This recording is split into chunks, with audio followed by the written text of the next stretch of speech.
as Thomas, one of his colleagues. And I did prepare some slides, but I've decided I probably won't show them. So I'm sure I want to start off by just talking about climate in general, and then I will cover at least 4 good points about the European Union and climate change. So I'm sure you've been hearing about the school strike and Extinction Rebellion and everybody else that are saying we've got 12 years left. And it's been a really good way of getting people moving. It is World Environment Day today, 45th year of World Environment Day, so we planned this really well. And you've been hearing about this sort of 12 years to go. It's been a good rallying cry, but it's not exactly true. We might have 12 years until we reach a 1.5 degree global warming threshold if we take the worst case scenarios. If we have warmed to the top end of the current estimates and if the warming continues at the top end of the warming rates. However, it's not all good news. There's other bad news that carbon dioxide emissions rose by 2.7% last year to 37.1 gigatons. So we're still releasing carbon dioxide like there's no tomorrow globally. Europe, we've pretty much plateaued out. So we aren't yet reducing it, but we have plateaued and as the European Union. So those are some of the points. You've come here on a nice blustery cold June, not flaming June. That's the weather. And most people muddle what weather and climate is, and the President of the United States is well known for that. Weather is what you get from day to day, and climate is the long-term average. So when we're talking about climates, we're looking at shifts in the long-term average over time. And interestingly for Britain, it's getting wetter, it's getting warmer, and it's also getting more sunny, which is a bit of a paradox to get all 3 things going in that direction. But we are starting to see changes in the climate in Britain. Climate change is already happening. We don't have to wait until we get global temperatures at 1.5 or 2 degrees above the pre-industrial maximum. So I want to go on and talk about how the EU, what it's done for us. But I think first of all you have to realise that climate change is actually sits within global policy, not European policy. And UK is a member of the United Nations Framework Convention on Climate Change, UNCCC. Anyone heard of UNCCC? Anyone heard of IPCC, the Intergovernmental Panel on Climate Change? Okay. So UNFCCC is the regulatory global framework for climate change, and they led to the development and the adoption of the Paris Agreement. Has anyone heard of the Paris Agreement? Yeah. Right, well done. So the Paris Agreement aims to hold the increase in the global average temperature to well below 2 degrees C, above pre-industrial levels, with an effort to keep it to 1.5 degrees C. And that's where all the protests are coming from with the school strikes, that they're saying that we're going to reach 1.5 degrees C global temperature increase in the next 12 years. Of course, global temperature increase doesn't mean the temperature increase is the same around the world. It's probably going to be lower here.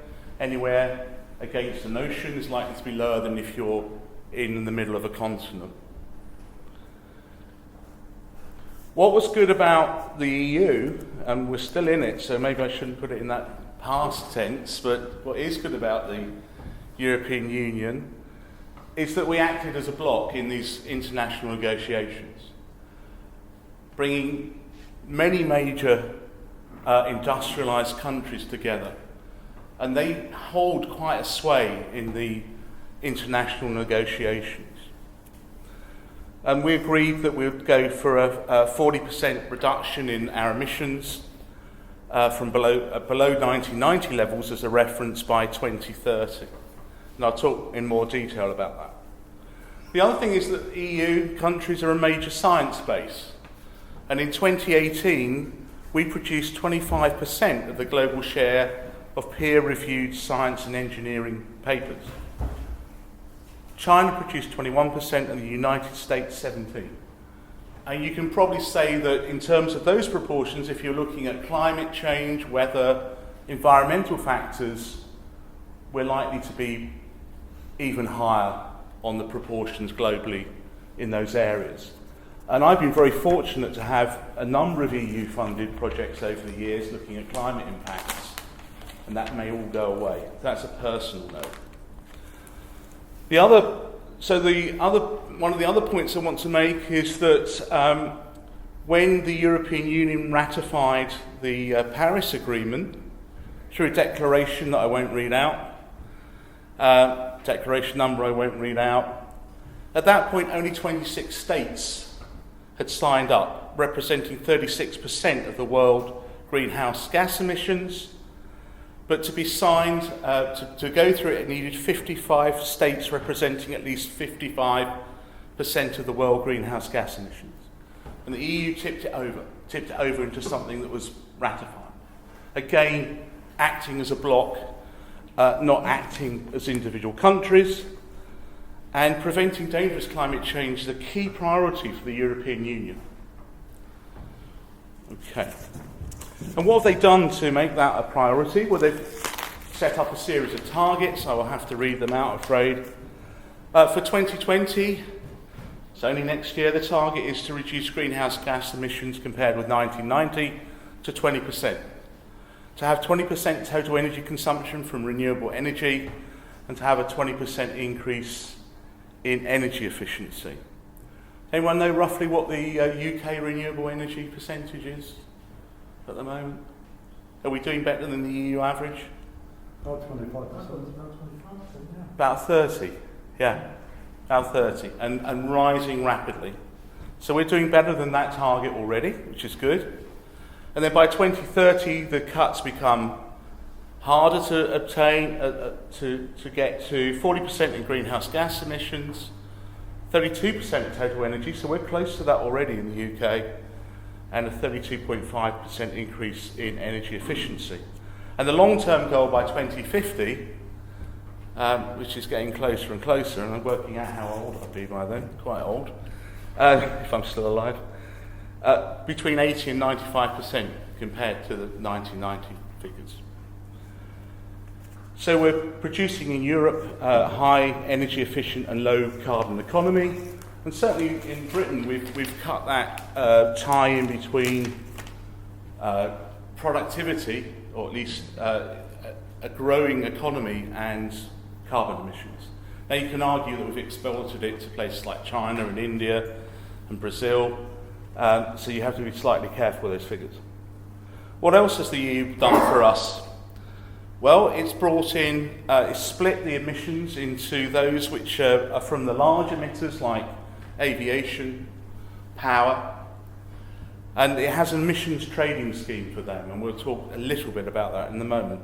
For the other sectors, which make up 55% of the total EU emissions, that's housing, agriculture, waste and transport, excluding aviation, then countries have binding annual targets up to 2020, and that they've tried to share that equitably across Europe, depending on your income or your national wealth. The richest countries have to have a 20% cut, and the poorest countries have to limit their increase to 20%. So it recognises across the mix of countries in the EU that some of them are still very heavily dependent on carbon sources for energy, maybe have inefficient industry still, but again they have a maximum increase, and that then balances out, and we're sharing the burden amongst all the countries in the EU. Likewise, there are binding national targets for the share of renewables by 2020, and they vary on the country from 10% in Malta to 49% in Sweden. So our 30% is some way behind the proportion of renewables that we have in Sweden, or Sweden's target. The other area of help is that the EU has been investing in decarbonisation.